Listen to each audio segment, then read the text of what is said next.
ஐங்கரனை வணங்குபவர்கள் அடைய முடியாத செல்வம் எதுவும் இல்லை என்பதை நாங்கள் உணர்ந்து விட்டோம். சுவாமி, ஒரு வேண்டுகோள். விநாயகர் யானை முகத்தோடு அவதரித்த போது அதற்கு ஒரு காரணம் இருக்கிறது என்று ஈசன் கூறினார் என்று சொன்னீர்களே, அது என்ன காரணம்? சொல்லுகிறேன். கடுமையாக தவம் புரிந்து வரங்கள் பல பெற்ற கஜமுகாசுரன் கொடுமையான முறையில் தேவர்களை எல்லாம் துன்புறுத்தினான். அதை தாங்க இயலாத அனைவரும் ஈசனிடம் சரணடைய ஈசனின் ஆணைப்படி கஜமுகாசுரன் ஆட்சி செய்யும் மதங்கமாபுரிக்கு போய் சேர்ந்தார் விநாயகப் பெருமான். அமரர்களுக்கு ஏற்பட்ட அகந்தையை பார்த்தீரா அமைச்சரே? கஜமுகாசூரன் என்று பெயர் கேட்டாலே கதி கலங்கியவர்கள் இன்று கணபதியோடு களத்திற்கு வந்திருக்கிறார்கள். அன்று நான் வானுலகில் போர் தொடுத்த பொழுது இந்திரன் ஓடி வந்து வந்தனம் தண்டனம் என்று என்னை வரவேற்றார். வடவாக்கினியாய் கொதித்தெழுந்த அக்னி தேவன் என்னை வலம் வந்து வாழ்வு பெற்றார். பிரளய வேகம் காட்டிய வர்ணதேவன் சரணம் சரணம் என்று எனக்கு பாத பூஜை செய்தார். போர் முழக்கம் செய்த காத்து தேவன் மூச்சுவிடக் கூட முடியாமல் மயங்கி விழுந்தார். என் திசை காவலர்களோடு நடத்திய போர் கண்மூடி திறப்பதற்குள் கதிகலங்கி விட்டது. உண்மைதான் மகாபிரபு. அமரர்கள் யாவரும் தங்கள் அடிமைகளாக இழுத்து வரப்பட்டவர்கள். தங்கள் அடிபணிந்து நின்று அவர்களை பார்த்து தாங்கள் தினமும் அவர்கள் நமது அரண்மனைக்கு வர வேண்டும். தங்கள் புலுமண்டபத்தில் தங்களுக்கு முன்னால் நின்று இரு கரங்களால் தங்கள் தலையில் தாங்களே குத்திக் கொள்ள வேண்டும். காதுகளை பிடித்துக் கொண்டு தோப்பு கர்ணம் போட வேண்டும் என்று தாங்கள் கட்டளையிட்டீர்கள். அவர்களும் அவ்விதமே செய்து தங்கள் கருணையை பெற்று வாழ்ந்து கொண்டிருக்கிறார்கள். இன்று அந்த விநாயகனை தூண்டிவிட்டு என்னை எதிர்க்க வந்திருக்கிறார்கள். இருக்கட்டும், நமது போர்க்களபதி நரேந்திரன் நனற்காட்டை நெருப்பு எரிப்பதை போல் எதிரிகளை சுட்டெரித்து விட்டு மகாராஜா மகாராஜா என்ன போர்க்களத்தில் களத்தில் சேனநாயகர் முதலாக யாவரும் மடிந்து விட்டனர். இந்திராதி தேவர்கள் வாழ்த்துரைக்க வெற்றி சங்கம் முழங்குகிறார் விநாயகன். என்ன அசுரப்படை சமர்களத்தில் சாய்ந்து விட்டதா? மதங்கமாபுரத்தில் எதிரிகளின் சங்கநாதமா? இப்பொழுதே புறப்படுகிறேன். திசை காவலர்களை திசையே தெரியாமல் ஓடச் செய்கிறேன். அந்த கணபதியை வதம் செய்து கணங்களுக்கு பதியே இல்லாமல் செய்து விடுகிறேன்.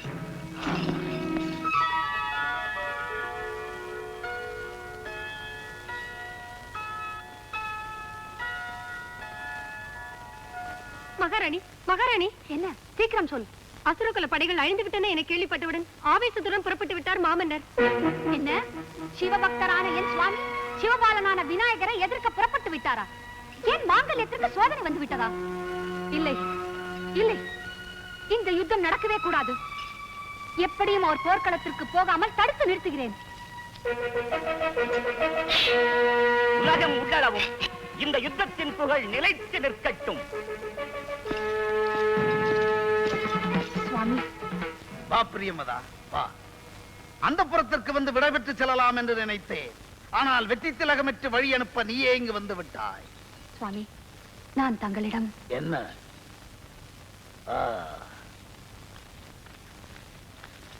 சொல். சுவாமி, நான் சொல்வதை தவறாக கருதாதீர்கள். தாங்கள் இந்த போரில் கலந்து கொள்ளத்தான் வேண்டுமா? இது என்ன கேள்வி? எதிர்ப்பதற்கு எதிரிகளே இல்லை என்று எனது தினவெடுத்த தோள்களுக்கு வேலை கொடுக்க போர் என்னை தேடிக்கொண்டு வந்திருக்கிறது. இந்த நேரத்தில் நான் போகாமல் இருக்கலாமா? கோட்டை வாசலை தட்டும் எதிரிகளை வேட்டையாடச் செல்லாமல் அந்த புறத்தில் அடங்கி கிடக்கலாமா? வீரம் மிக்க தளபதிகளையும் தீரம் மிக்க சேனைகளையும் போர்க்களத்தில் விழுத்து விட்டார்கள். அதை பற்றி ஒரு கணமாவது தாங்கள் சிந்திக்க வேண்டாமா? அதற்காக என்ன செய்ய வேண்டும்? பகைவனுக்கு பயந்து பதுங்கிக் கொள்ள வேண்டுமா? அல்லது சரணம் புகுந்து அவனை முதுகில் சுமந்து திரிய வேண்டுமா? அப்படி அல்ல. எதிரியின் வலிமை புரிந்த பிறகாவது நாம் எச்சரிக்கையாக இருக்க வேண்டாமா? எனது வலிமை மீது சந்தேகம் வந்ததால் இப்படி நீ பேசுகிறாய். என்னை கொல்பவன் மனிதனாகவும் இருக்கக்கூடாது, தேவனாகவும் இருக்கக்கூடாது, மிருகமாகவும் இருக்கக்கூடாது என்று வரம் பெற்றவன் நான். அதனால்தான் அந்த விநாயகர் பாதம் முதல் இடுப்பு வரை மனித உடலாகவும், இடுப்பு முதல் கழுத்து வரை தேவ உடலாகவும், கழுத்துக்கு மேலே உள்ள தலை யானை முகமாகவும் கொண்டு விளங்குகிறார். எவராலும் செய்ய முடியாத ஆயுதத்தால் தான் என்னை கொல்ல முடியும் என்று அருள் பெற்றவன் நான். கற்பனைக்கும் மீறிய அற்புதத்துடன் தோன்றியிருக்கும் கற்பக விநாயகர் அதற்கும் ஒரு வழி கண்டுபிடிக்க மாட்டாரா என்ன? ஓங்காரத்தை உச்சரித்த ஈசனிடமிருந்து வரம் பெற்று அங்காரம் மிக்க அசுரகுலத்தின் சக்கரவர்த்தி ஆனவன் நான். ஓம்காரநாதம் உலகெங்கும் ரீங்காரம் செய்த பொழுது அதற்கு ஒரு வடிவாக வந்தவர் விநாயகர். உலகனைத்தும் வென்று உலா வந்தவன் நான். சர்வ லோகங்களையும் சர்வேஸ்வரனுக்குள் கண்டு வெற்றிக்கனியை பெற்றவர் விநாயகர். வானவரெல்லாம் என் தாழ்வணிந்து போற்றும் பெருமை பெற்றவன் நான். தேவர்கள் மட்டுமல்ல, யாவரும் வணங்கும் மூவரும் போற்றும் பெருமைக்குரியவர் விநாயகர். பகைவனின் புகழ் பாடத்தும் கொண்டு விளங்குகிறார். எவராலும் செய்ய முடியாத ஆயுதத்தால் தான் என்னை கொல்ல முடியும் என்று அருள் பெற்றவன் நான். கற்பனைக்கும் மீறிய அற்புதத்துடன் தோன்றியிருக்கும் கற்பக விநாயகர் அதற்கும் ஒரு வழி கண்டுபிடிக்க மாட்டாரா என்ன? ஓங்காரத்தை உச்சரித்த ஈசனிடமிருந்து வரம் பெற்று அங்காரம் மிக்க அசுரகுலத்தின் சக்கரவர்த்தி ஆனவன் நான். ஓம்காரநாதம் உலகெங்கும் ரீங்காரம் செய்த பொழுது அதற்கு ஒரு வடிவாக வந்தவர் விநாயகர். உலகனைத்தும் வென்று உலா வந்தவன் நான். சர்வ லோகங்களையும் சர்வேஸ்வரனுக்குள் கண்டு வெற்றிக்கனியை பெற்றவர் விநாயகர். வானவரெல்லாம் என் தாழ்வணிந்து போற்றும் பெருமை பெற்றவன் நான். தேவர்கள் மட்டுமல்ல, யாவரும் வணங்கும் மூவரும் போற்றும் பெருமைக்குரியவர் விநாயகர். போதும், நிறுத்து. பகைவனின் புகழ் பாடத்தான் இவ்வளவு வேகமாக இங்கு வந்தாயா? கோபம் கொள்ளாதீர்கள். என்ன நேருமோ என்ற அச்சத்தால் என் நெஞ்சம் பதறும் போதெல்லாம் என் மாங்கல்யம் ஊசலாடுகிறது. அது உங்கள் உயிர் ஊசலாடிக் கொண்டே இருப்பதை எனக்கு உணர்த்தி கொண்டே இருக்கிறது. அதனால் தான் சொல்கிறேன், தயவு செய்து போர்க்களத்திற்கு போகாதீர்கள். அசுரகுலத்தின் புகழுக்கு களங்கம் கற்பிக்க வந்தவளை, நீ கணநாதன் என்று புகழும் அந்த விநாயகனை கனப்பொழுதில் தூள் தூளாக்குகிறேன். எனது படைகளை அழித்த அவனை எனது கரங்களாலேயே பழிக்கு பழி வாங்குகிறேன். விக்னேஸ்வரனுக்கு ஏற்பட்ட விக்னத்தை அந்த சர்வேஸ்வரால் கூட தீர்க்க முடியவில்லை என்று நிரூபித்து காட்டுகிறேன்.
கஜமுகாசுரன் தந்தையாரின் பாசுபதாஸ்திரத்தை எடுத்து விட்டானே, இனியும் தாமதிக்க கூடாது.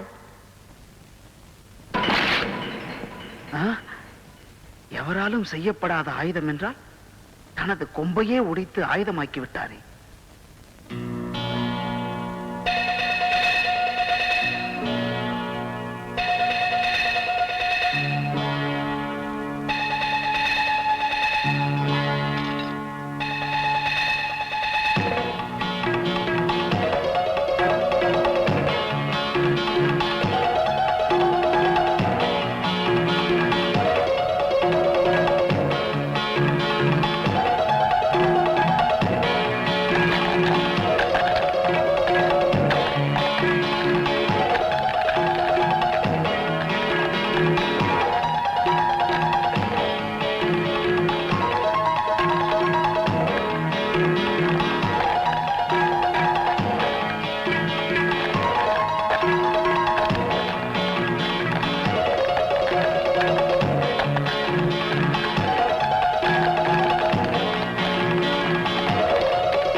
இது என்ன விபரீதம்?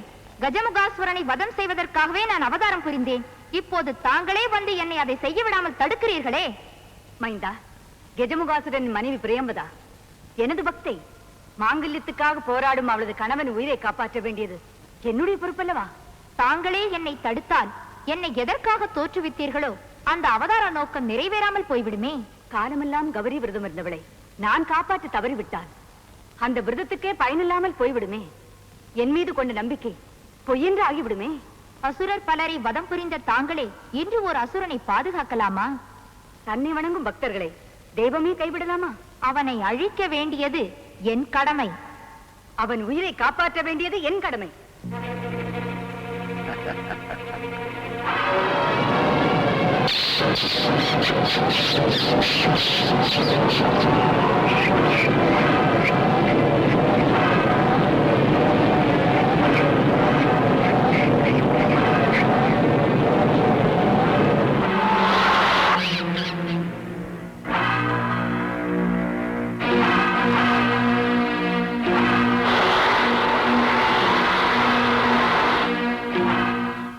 விநாயகா போற்றி, விக்னேஸ்வரா போற்றி, கணபதியே போற்றி, கஜானனா போற்றி. நாரதரே, இது என்ன அற்புதம்! மூஷிகமாகி விநாயகரின் திருவடியில் மிதிப்பட்ட கஜமுகாசுரன் அவரை போற்றி துதிக்கிறானே. இதில் வியப்பென்ன இருக்கிறது? ஐயனின் பாதம் பட்டதால் அவன் திருவடி தீட்சை பெற்று ஞானமடைந்து விட்டான். தாயே, எனது நோக்கம் நிறைவேறும் வகையில் கஜமுகாசுரன் ஆணவம் அழிந்து எனது காலடியில் மூஷிகமாக கிடக்கிறான். தங்கள் நோக்கம் நிறைவேறும் வகையில் அவன் உருவம் மாறினாலும் உயிரோடு இருக்கிறான். உண்மைதான் மைந்தா, உண்மைதான்.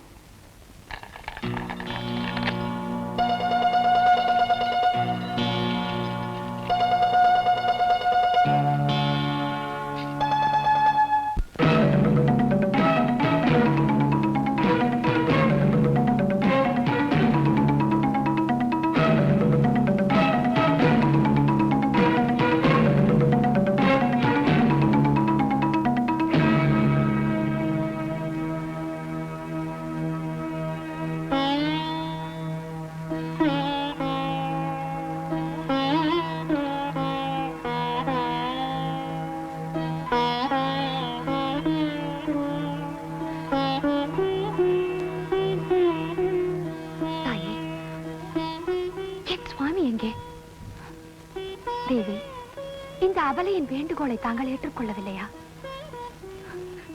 என் மாங்கல்யத்தை உங்கள் பாதங்களில் வைத்து வேண்டினேனே, அதற்கு நீங்கள் காட்டிய கருணை இதுதானா? பிரியம்பதா, ஏன் பதறுகிறாய்? உன் கணவன் உயிருக்கு இனி என்றுமே அழிவில்லை. அதனால் உன் மாங்கல்யத்திற்கு எப்போதும் ஆபத்தில்லை. ஆனால் ஆனால் ஆனால் என்ன தாயே? அதோ பார், மூஷிகமாக மாறி ஓட முயன்ற கஜமுகாசுரன்.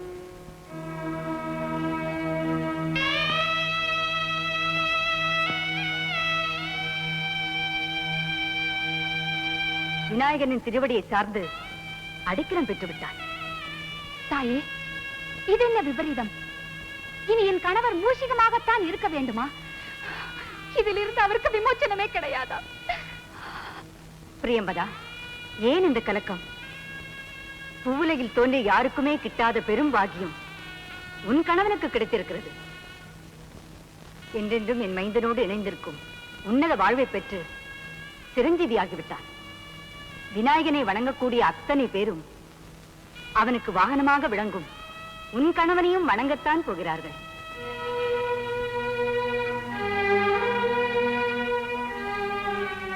மைந்தா, நீ பகைவனோடு போர் புரிந்து தீரத்தால் மட்டும் வெற்றி பெறவில்லை, அவனையே உன் வசப்படுத்தி ஞானத்தாலும் வெற்றி பெற்று விட்டாய். மைந்தா, விண்ணும் மண்ணும் இனி உன்னை வெற்றி விநாயகன் என்றே வணங்கட்டும். வெற்றி விநாயகன் என்றே வணங்கட்டும்.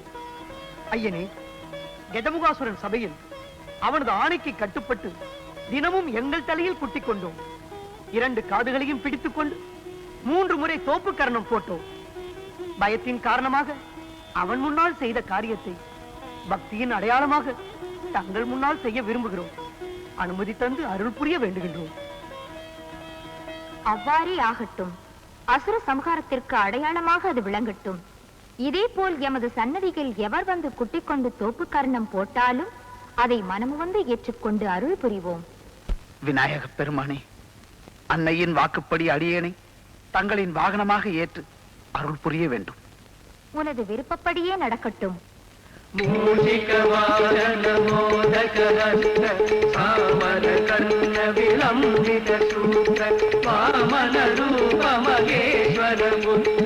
விக்ன விநாயக பாத நமஸ்தே, விக்ன விநாயக பாத நமஸ்தே, விக்ன விநாயக பாத நமஸ்தே, விக்ன விநாயக பாத நமஸ்தே, விக்ன விநாயக பாத நமஸ்தே, விக்ன விநாயக பாத நமஸ்தே.